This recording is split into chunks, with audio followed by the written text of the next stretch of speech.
When you look at a map of the Middle East, you may notice something unusual. Many borders are straight lines, sharp angles, perfect edges. That is usually a clue, because borders shaped by geography, culture, and history are rarely that neat. So how were these borders created? To understand this, we need to go back more than 100 years. Before World War I, most of the Middle East was not divided into modern countries. Large parts of the region were ruled by the Ottoman Empire. People identified themselves by their religion, their tribe, their city, or their empire.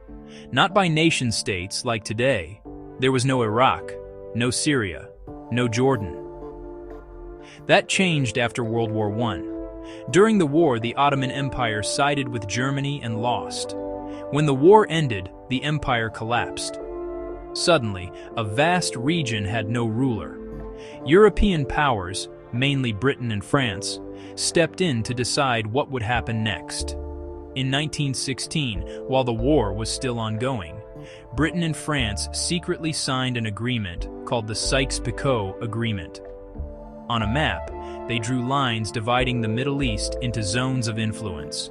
These lines were drawn without consulting the local people, without considering ethnic groups, and without regard for religious divisions.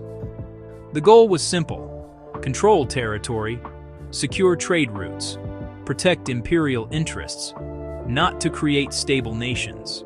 As a result, very different communities were placed inside the same borders: Sunni and Shia Muslims, Arabs and Kurds, tribes with long histories of rivalry. In some cases, a single ethnic group was split across multiple countries. These borders worked on paper, but not always in real life. During the war, Britain also made promises to Arab leaders, suggesting they would gain independence if they helped fight the Ottomans.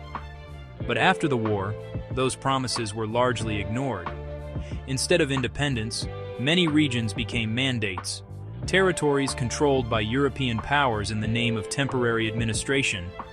Temporary that often lasted decades.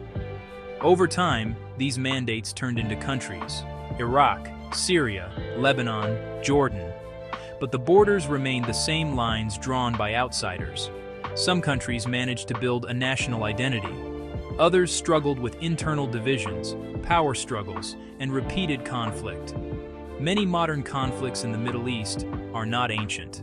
They are modern.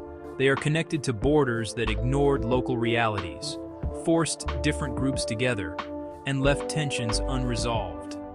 This does not mean borders alone cause conflict, but they often make conflict harder to avoid and harder to resolve.